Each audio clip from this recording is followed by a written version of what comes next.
السلام علیکم group members, میں رومانہ شاہد یہاں آپ کے ساتھ سلواڈور ڈالی کے ہی پینٹنگ کے سلسلے میں ایک نئی پینٹنگ کے ساتھ حاضر ہوں، جس کا ٹائٹل ہے the temptation of Saint Anthony 1946 by Salvador ڈالی۔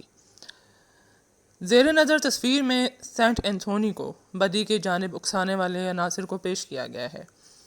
اس ضمن میں سب سے اہم علامتی محرک اس کی جانب بڑھتا ہوا گھوڑا ہے۔ گھوڑے کو نہ صرف خودی اور طاقت کا منبع سمجھا جاتا ہے، اسے خاص شہوانی جذبات سے منسلک توانائی اور شدت سے بھی تشبیہ دیا جاتا ہے۔ یہاں ہاتھ میں صلیب پکڑے سینٹ انتھونی اسی فطری کشمکش سے دوچار ہے جہاں انسان نیکی اور بدی کی قوتوں کے مابین خود اپنے اندر مسلسل جنگ کی کیفیت سے دوچار ہوتا ہے۔ ایک جانب اسے دنیاوی لذتیں محظوظ کر رہی ہوتی ہیں، دوسری جانب وہ اس دنیا اور اس کے فریب سے دور بھاگنا چاہتا ہے۔ پس منظر میں ایک ہاتھی بھی دکھائی دیتا ہے جس پر ایک سنہری پیالہ ہے، جس پر ایک عریاں عورت بہت متوازن انداز میں کھڑی ہے۔ یہاں بھی یہ عورت برائی کی جانب راغب کرنے کے محرک کے طور پینٹ کی گئی ہے۔ سنہرا پیالہ ایک علامت ہے انسانی نفس کی۔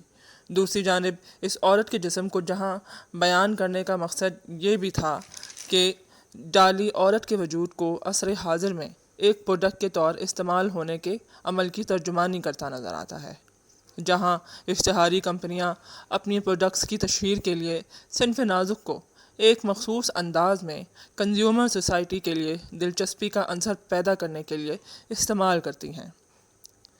اس کے ساتھ موجود دوسرے ہاتھیوں میں ایک ہاتھی اپنی پشت پر اہرام کی مانند ایک پتھر کا 4 کونوں والا ٹکڑا لیے ہوئے ہے۔ اس کی ساخت روم میں موجود برنینی کے ایک کام ایلیفنٹس اینڈ اوبیلیک سے متاثر ہوتی معلوم ہوتی ہے۔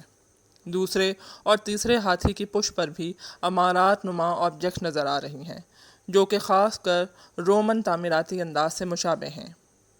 بعید پس منظر میں ایک ہاتھی کی پشت پر جھولتا ہوا لمبا مینار کہیں بادلوں کے ہجوم میں اوجھل ہوتا دکھائی دیتا ہے، جہاں دھندلکے میں ہمیں کچھ علامات نظر آتی ہیں جس میں نیکی اور بدی کی قوتوں کے بیچ ایک تصادم کی فضا نظر آتی ہے۔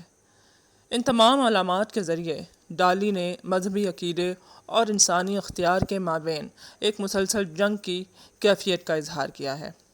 وہ ایک ہی وقت میں اپنے عہد میں متعین کردہ مذہبی ضابطوں اور حدود کی نفی کرتا بھی نظر آتا ہے، دوسری جانب اس سے انحراف کرنے کی جدوجہد بھی کرتا محسوس ہوتا ہے۔ تصویر میں موجود تمام علامات دنیاوی علتوں اور نفسانی خواہشات اور ان پر سبقت لے جانے کے عمل پر دلالت کرتی ہیں۔ اس پینٹنگ کو ڈالی نے نیو یارک میں موجود کالونی ریسٹورانٹ کے قریب ایک اسٹوڈیو میں مکمل کیا جو اس نے چند دن کے لیے لیا تھا، اور یہ پہلی اور آخری بار تھا جب ڈالی نے آرٹسٹوں کے کسی تصویری مقابلے میں شرکت کی۔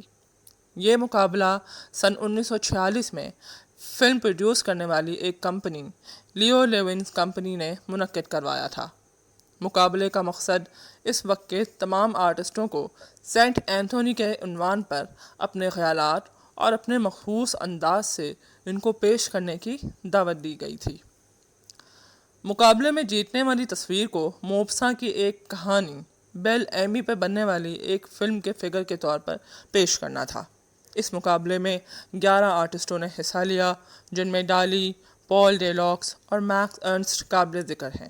مقابلے کا انعام میکس ارنسٹ کے حصے میں آیا۔